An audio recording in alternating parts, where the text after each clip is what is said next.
Assalamualaikum warahmatullahi wabarakatuh. Alhamdulillah, alhamdulillahi rabbil alamin.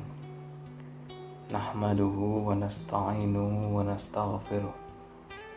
Wa na'udzu billahi min syururi anfusina wa min sayyiati a'malina. May yahdihillahu fala mudhillalah wa may yudlilhu fala hadiyalah.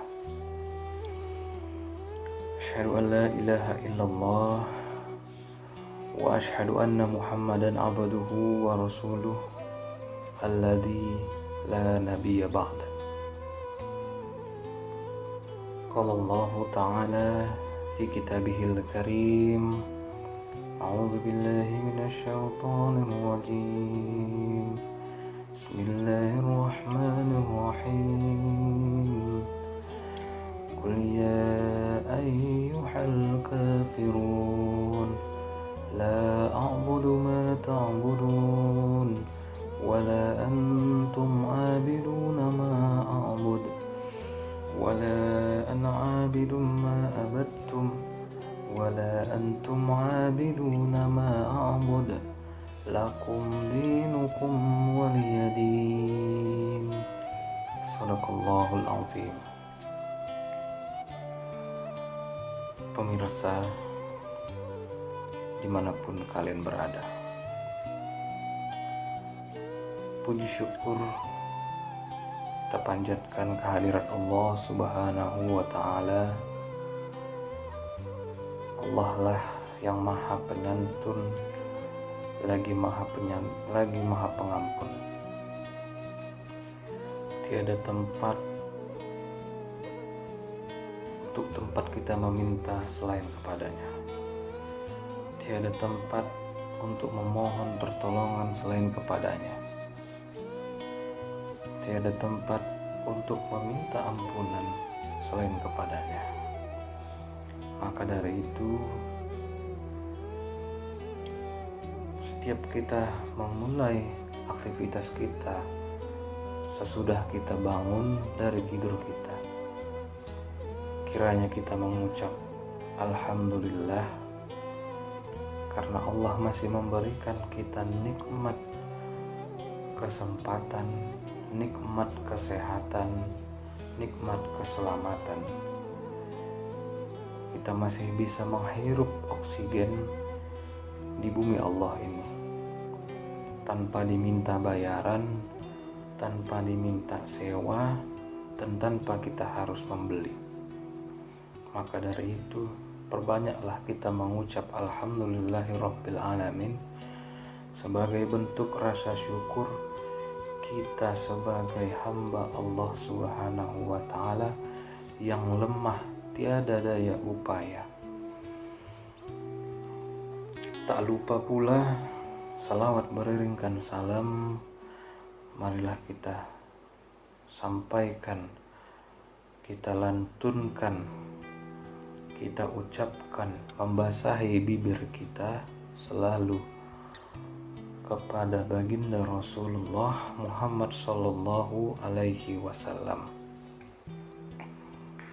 Karena berkat perjuangan Rasul sampai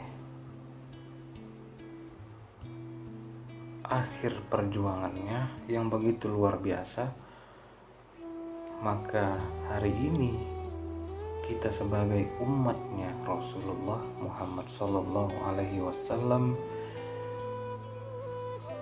dapat merasakan nikmat yang begitu indah dalam menjalani kehidupan ini.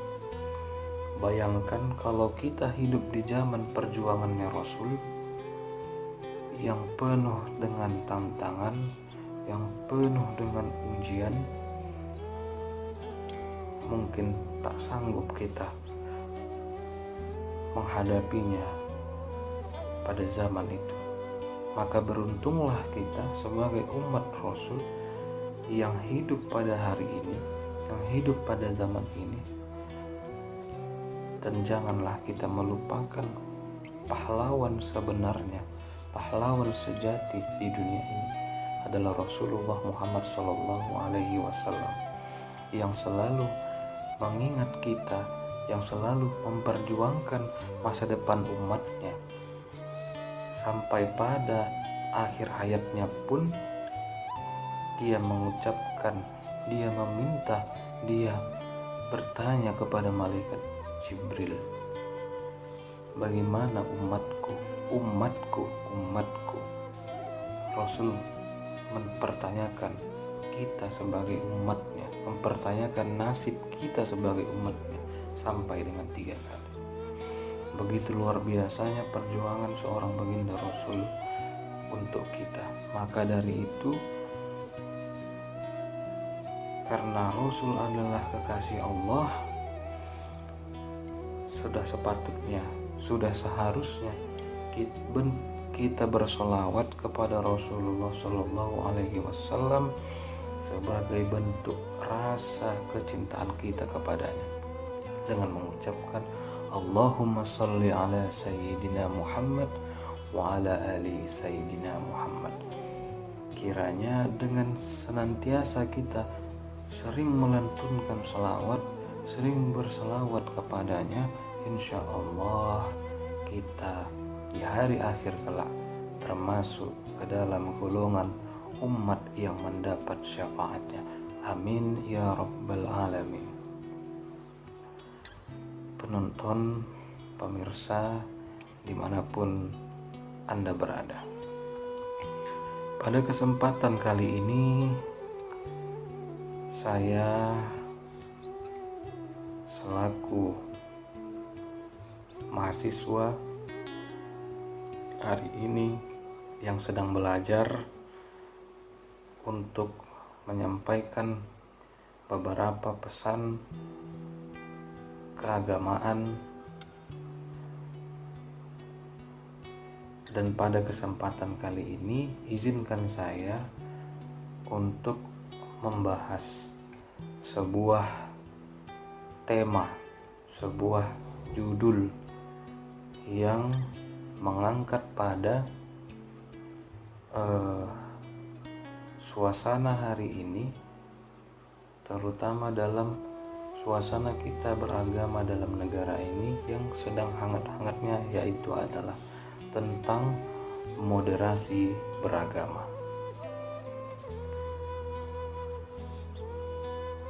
Moderasi beragama secara bahasa, moderasi beragama secara bahasa Indonesia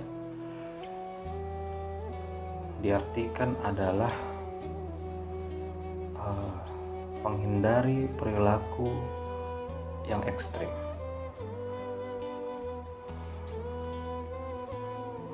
Itu berasal dari kata moderat. Sedangkan dalam istilah bahasa Arab, moderasi itu atau moderat itu berasal dari bahasa wasatiyah yang artinya penengah, menengahi.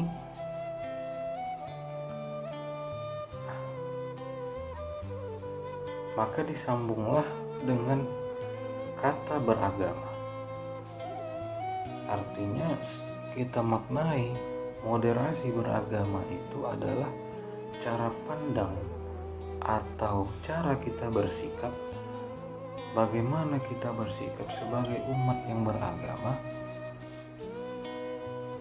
tanpa mengurangi atau tanpa sedikit pun mengurangi kadar keimanan kita kepada Tuhan Yang Maha Esa.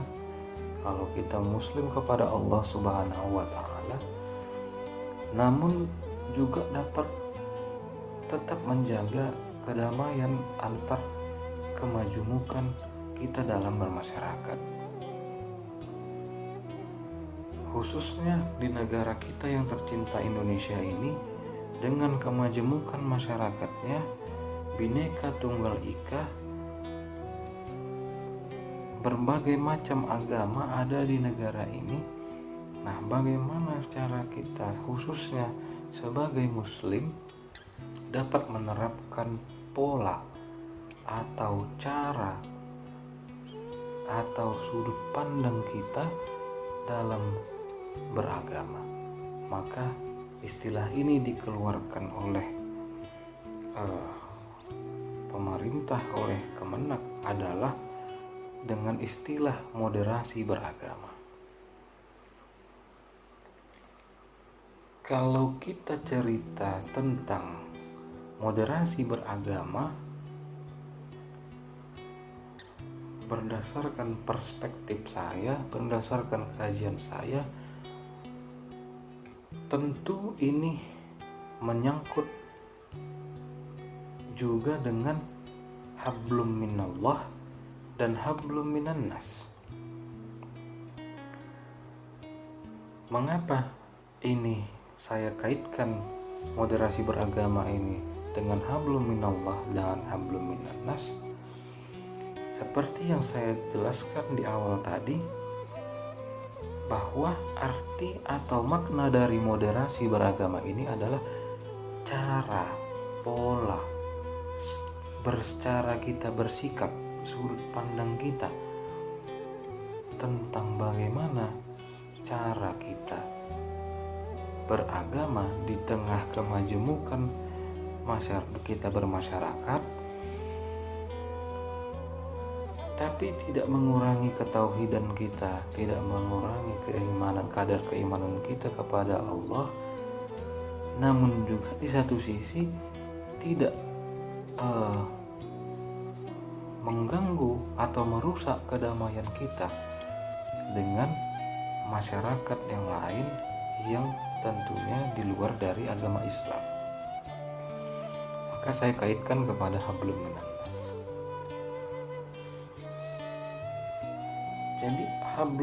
Jadi bagaimana caranya kita agar kita tetap berpegang teguh kepada ajaran Islam, berpegang teguh kepada Al-Quran dan hadis sebagai pedoman kita dalam menjalankan agama Islam, tidak mengganggu ketauhidan kita, tidak mengurangi rasa atau kadar keimanan kita kepada Allah Subhanahu wa taala.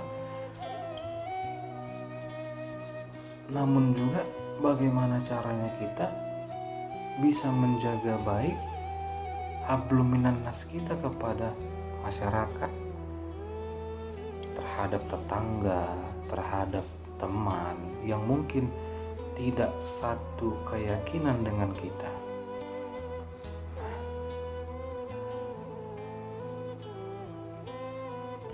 Karena Allah juga berdasarkan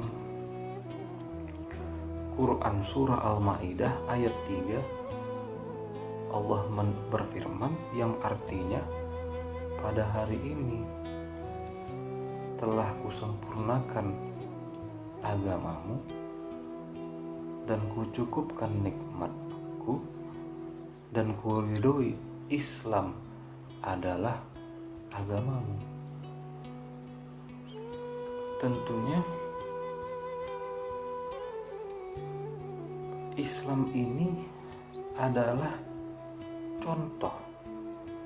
Kita sebagai umat Islam adalah contoh. Kita adalah patokan terhadap agama lain. Bagaimana sebenarnya penerapan kita dalam melaksanakan moderasi beragama ini? Jadi kita beragama, kita bertuhan, kita bertauhid, kita beriman terhadap keyakinan kita, tapi tidak mengganggu orang lain, tidak mengganggu ketertiban orang lain. Akhirnya muncullah sikap yang dimaksud adalah toleransi. Seperti yang di muqaddimah tadi juga saya bacakan surah Al-Kafirun, yang artinya Aku tidak menyembah apa yang kamu sembah, dan kamu tidak menyembah apa yang aku sembah. Dan di akhir ayat Allah mengatakan, Allah berfirman, lakum dinukum waliyadin. Untukmu agamamu dan untukku agamaku. Secara tegas, kalau bicara soal ketauhidan, kalau bicara soal keimanan, kau laksanakanlah ibadahmu, kau laksanakanlah polamu beriman kepada Tuhanmu, kau laksanakanlah ajaranmu sebaik-baiknya, dan kulaksanakan ajaran agamaku sebaik-baiknya. Tidak saling mengganggu soal keyakinan, soal ketauhidan, dan soal keimanan. Tapi kita wajib menjaga kedamaian, kerukunan antar sesama umat beragama, tanpa harus kita menghina agama lain, tanpa harus kita mencemooh agama lain. Karena fenomena yang terjadi hari ini di negara kita ini, Indonesia ini, banyak kita lihat di berita, banyak kita dengar informasi bahwasanya antar umat beragama ini saling serang menyerang,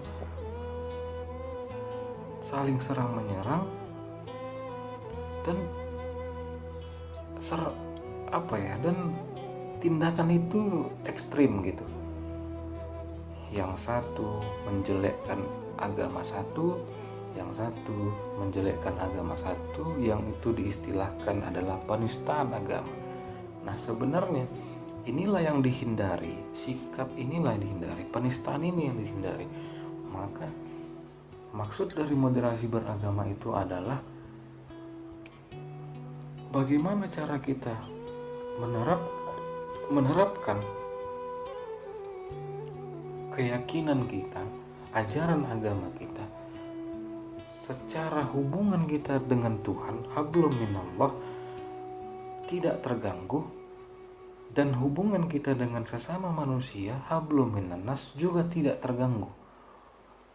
Artinya kita membangun hubungan dengan Allah, dengan Tuhan kita dengan baik, dan juga kita membangun hubungan antar manusia, antar masyarakat, antar sesama juga baik.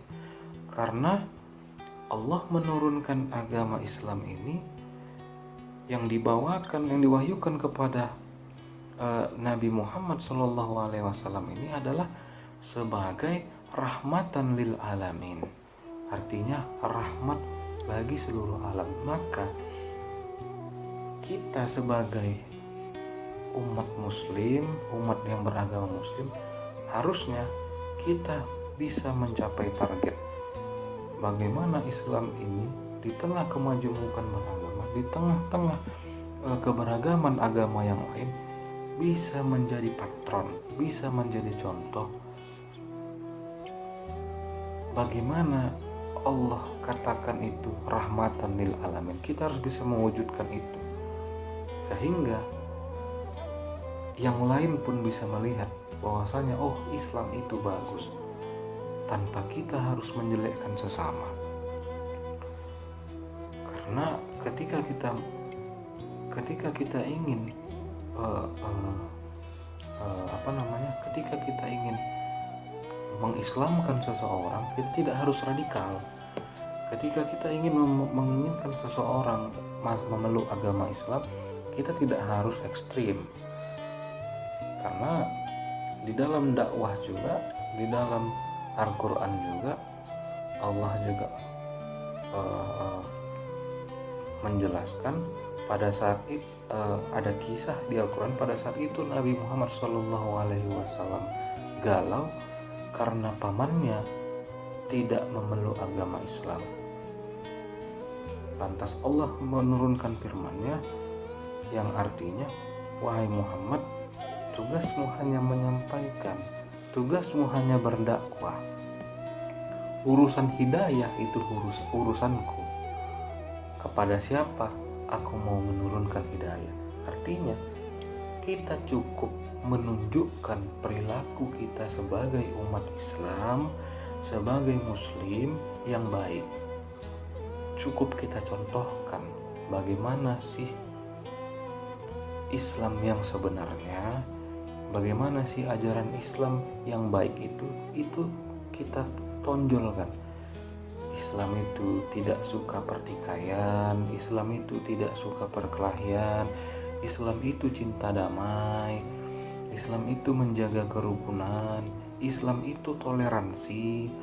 Nah, itu yang harus kita munculkan sehingga orang yang non muslim, yang di luar agama daripada agama Islam dapat melihat, oh seperti ini ternyata agama Islam. Akhirnya mereka mematahkan asumsi mereka sendiri, mereka mematahkan paradigma mereka sendiri yang selama ini mungkin mencap bahwa umat Islam itu adalah radikal, umat Islam itu adalah ekstrem. Maka di dalam kesempatan ini saya menghimbau, saya menyampaikan, di samping satu sisi juga saya belajar untuk berceramah. Sebenarnya sih saya tidak berceramah ya, maksudnya saya hanya menyampaikan pesan moral kebaikan untuk kita semua, untuk yang menonton, pemirsa di rumah dimanapun Anda berada yang melihat video ini. Saya menghimbau kepada pemirsa dan kepada diri saya sendiri terutama, eloklah kita menerapkan moderasi beragama ini, sikap moderasi beragama ini dengan sebaik-baiknya, karena Allah menciptakan agama Islam ini dengan sempurna sebagai agama penutup dan sebagai rahmatan lil alamin, rahmat bagi seluruh alam. Mungkin ini saja yang dapat saya sampaikan. Saya juga tidak bisa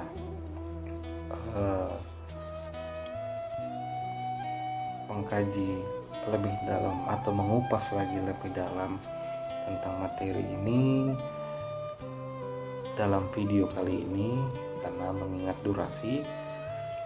Mungkin di lain kesempatan kita bisa berdiskusi atau kita bisa sharing tentang tema moderasi beragama ini. Intinya, kesimpulannya adalah jagalah hablum minallahmu dengan baik tanpa merusak hablum minannasmu. Karena kita hidup di dunia ini tentu kita saling membutuhkan orang lain. Contoh seperti saudara-saudara kita yang tinggal di daerah minoritas, tetangga kanan kirinya adalah non muslim, dia berada di tengah-tengah perkampungan orang yang mayoritas non muslim, maka dia harus menerapkan sikap moderasi beragama ini dengan baik. Dia harus menjaga toleransi antar umat beragama, karena ketika kita mendapat musibah, ketika yang tadi kita ini yang berada di daerah yang mayoritas adalah non muslim, ketika kita dapat musibah, contoh kita kemalangan, meninggal dunia, siapa yang pertama kali membantu kita? Kalau enggak jiran tetangga kita, kalau enggak tetangga sebelah rumah kita, kanan kiri kita, muka belakang kita. Kalau kita memusuhi tetangga kanan kiri kita, muka belakang kita, siapa yang menolong kita ketika kita mendapat musibah? Mereka pun tak peduli, kita pun sengsara, tak ada yang menolong, tak ada yang membantu. Maka dari itu, jagalah hubungan dengan sesama, hablum minannas, hubungan dengan manusia itu jagalah dengan baik tanpa mengurangi atau merusak hablum minallahmu. Mungkin itu kesimpulannya. Sekiranya itu yang dapat saya sampaikan. Kurang dan lebihnya saya mohon maaf kepada pemirsa semua, dan kepada Allah saya mohon ampun. Akhirul kalam, assalamualaikum warahmatullahi wabarakatuh.